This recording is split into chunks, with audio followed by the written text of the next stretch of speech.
So now we live in a world where there are mostly omnivores, but an ever-growing number of vegetarians, vegans, carnivores, and any number of other nutritional ideologies. And the plant-based ideology is getting pushed more and more, and it has really put a spotlight on protein. In the meantime, the meat lovers in general argue that you can't get enough quality protein from a vegan diet, and the vegans argue that you can.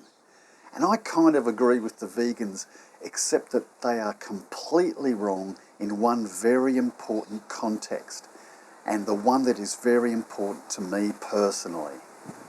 There is a Titanic-sized problem with vegan protein, and it is this.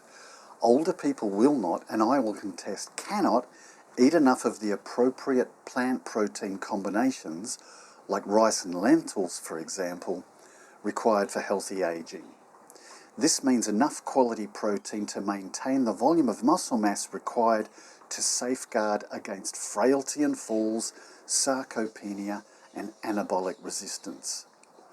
Not forgetting, of course, that sufficient protein is also necessary for maintaining a robust immune system. Crucially, after about 60 years of age, older people live safer and healthier lives, requiring less expensive healthcare when they have more strength and muscle mass. It's not even up for debate. So let's have a look at the whole protein issue with older people, and then I'll directly address the plant protein issue in a couple of minutes.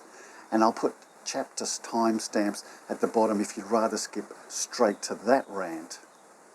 But seriously, older people do not eat enough quality protein now as it is. And the last 20 years of health science has very clearly shown that the number one determinant of healthy aging is muscle strength and muscle mass. More important than body weight, more important than exercise status. And just look at the work of Dr. Brendan Egan. Watch this video to get a deeper dive. Researchers such as Dr. Egan have shown that not only do older people consume too little protein, but of the relatively little protein they do eat, progressively less of it gets effectively assimilated in their metabolism due to factors like progressive reduction in stomach acid production.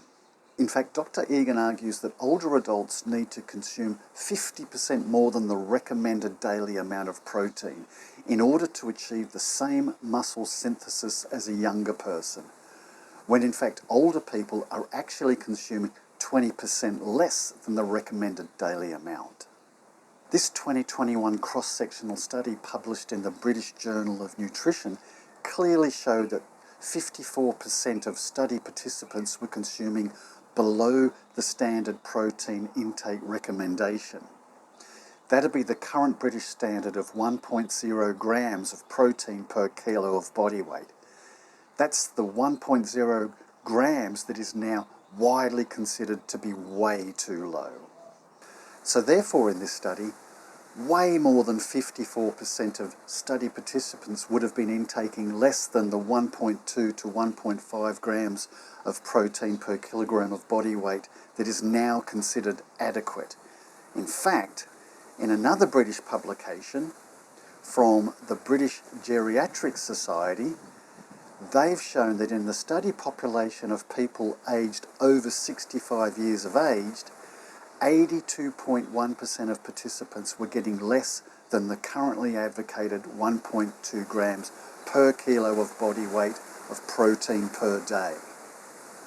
Over 80%. Why?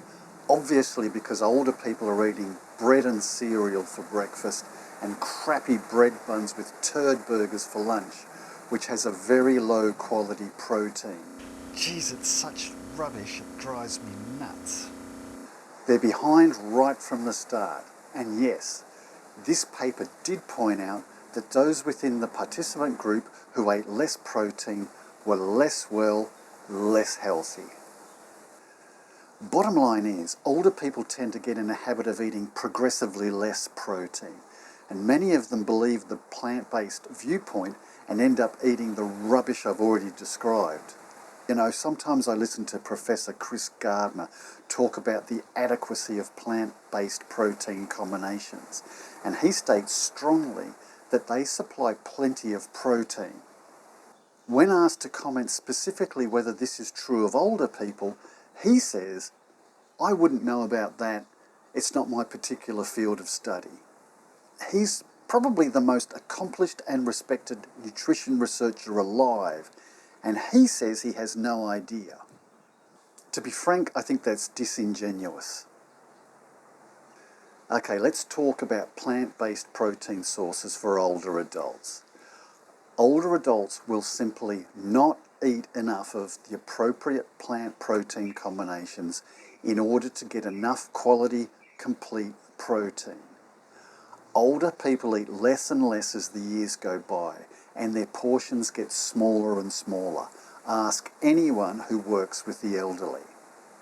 It's just a fact, and the plant-based combinations require much bigger portions than animal protein foods do. Older adults will not eat enough of plant-based combinations and will be more susceptible to falls and frailty. End of discussion. Well, I've got to go see a man about a dog, so thank you for watching. If you found this information interesting, then please consider booping the like button and subscribing to the channel, and have a beaut day. I'll see you in the next video when I'll probably be in a better mood.